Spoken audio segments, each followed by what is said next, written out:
Madame, Monsieur, bonjour et bienvenue au Flash Info sur Kivu Morning Post. Le pont Petit situé dans le territoire de Walikale sur l'axe Kalembe-Pinga au nord Kivu a été détruit hier dimanche 28 septembre 2025. L'armée congolaise a bombardé ce pont capital dans la zone avec des drones CH4. Détail avec vous, Blaise Bassabossé. Selon des sources locales, les forces armées de la République démocratique du Congo ont mené cette action pour éviter les déploiements des armes lourdes de rebelles qui se concentreraient pour avancer vers la cité stratégique des Pinga.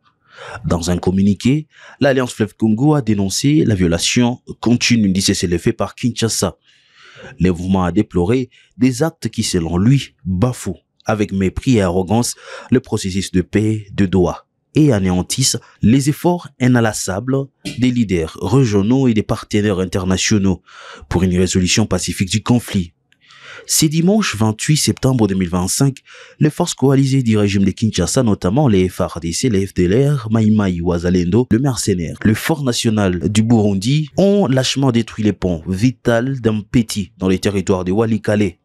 Cet acte responsable des sabotages a délibéré visant à détruire des infrastructures de survie du peuple congolais, a coupé intentionnellement la liaison entre les communautés riveraines, le privant ainsi de l'accès aux biens des premières nécessités, a déclaré l'AF123 dans un communiqué. Depuis plus d'un mois, du combats violents sont enregistrés sur l'axe Petit vers Pinga. La justice civile a alerté sur les intentions de l'AF123 d'avancer vers la cité des Pinga. Point des ravitaillements, 2 armes dans la zone et renforts dans la région. L'AF123 considère ces agissements comme un crime contre l'humanité visant à affamer et asphyxier les populations innocentes. Elle prend à témoin la communauté nationale et internationale de la monstruosité de ces attaques coordonnées depuis leur quartier général opérationnel d'Ouvira, véritable centre de commandement de la terreur, a enchéri l'AF123 dans son communiqué. L'armée n'a pas encore communiqué à ces sujets. Malgré les négociations à Doha, des affrontements se poursuivent entre le gouvernement congolais et les combattants de l'AF123. La semaine dernière, les rebelles se sont emparés de la cité d'Anzibira, ouvrant une voie vers plusieurs agglomérations du site Kivu et de la province du Maniema, mais aussi du Katanga. Face à ces attaques, l'AF123 a indiqué sa détermination absolue d'éliminer toute menace à la source et d'établir un périmètre de sécurité afin de mettre hors d'état de nuire toute force négative. L'opposant congolais Délice Sanga a relancé ses actions politiques visant, selon lui, à mettre fin à la dictature de Félix Tshisekedi. Lors d'un rassemblement au terrain Choboa Kinshasa Matete, il a mobilisé une vaste foule. Sanga a averti que le peuple s'opposerait à tout changement de la constitution proposé par Tshisekedi, promettant une mobilisation pour mettre fin à son mandat. D'abord, c'est faire le bilan de ce pouvoir qui est à 1180 jours de la fin de son mandat, qui ne ramène pas la paix en RDC, qui ne ramène pas la prospérité et qui se détourne des questions essentielles touchant à la vie sociale de nos concitoyens pour nous distraire à nouveau dans un projet funeste de changement de la Constitution afin de confisquer les libertés de nos concitoyens. Et pour cela, nous lançons un appel à toutes les forces politiques de notre pays, les forces sociales qui sont contre ces revirements de la situation politique de notre pays, de mettre un coup d'arrêt par des actions d'envergure que nous devons mener ensemble afin de contrer cette dictature qui se met en place de M. Tshisekedi et de ses compagnons. Face à la montée de l'insécurité en Ituri dans l'est de la RDC, le gouverneur militaire, lieutenant-général Luboya Nkashama, a souligné que la défense de la patrie et la protection des populations sont prioritaires. Lors d'une parade dans les chefferies des Bahema, Tchabi et Boga, il a réaffirmé l'engagement des forces armées à sécuriser la région. Au Zénith disent à leurs commandants des opérations et gouverneurs militaires de l'Ituri qu'ils restent à jamais attachés à leur serment, celui de la défense de la patrie, et c'est jusqu'au sacrifice suprême.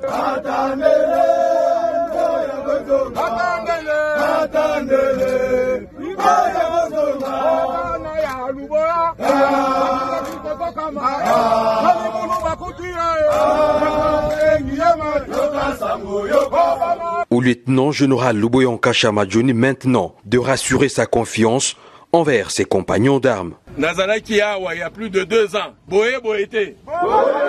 Naebi ke bino boutaki sayo. Tant bozaki kuna na mungwalu baye kotinda bino awa. C'est-à-dire que bosalaki musala malamu. Toyokani. Na ba oyo bazalaki awa basali musala malamu. Toyokani.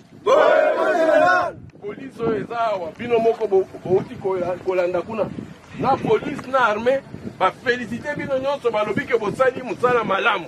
Toujours attaché aux valeurs républicaines, le lieutenant-général Luboya Nkashama Johnny a transmis à ses hommes en uniforme le message du commandant suprême et chef de l'État, Félix Antoine Tshisekedi Tshilombo. Toko bakaka na musala oyo po ba respecter biso. Bokanisa teke bato bazouta te biso moko ba congolais toko sala musala. Tozo sala musala pe toko koba. Congo eza ya biso moto akosakana na biso te. Oyo aza awa ye kosakana na biso so ava zonga il faut zonga bazongisi epembe.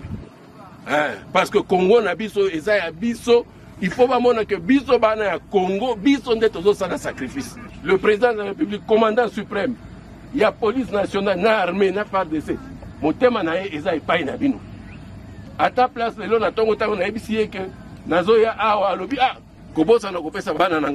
Ces différentes causeries morales du commandant des opérations et gouvernant militaire de l'Ituri visent à raviver la discipline au sein des corps d'armée et déguiser la flamme patriotique dans la protection des populations et la défense de la patrie. La société minière britannique Horizon Corporation a annoncé le début de la construction de la mine industrielle de Mungwalu dans le territoire de Djougou en Ituri. Lors d'une rencontre avec la communauté locale, Henri Emmanuel, responsable de l'entreprise, a promis de prioriser la main-d'œuvre locale pour réduire le chômage suite à l'accalmie dans la région. Reportage de Rachidi Koudra, notre correspondant à Bunia.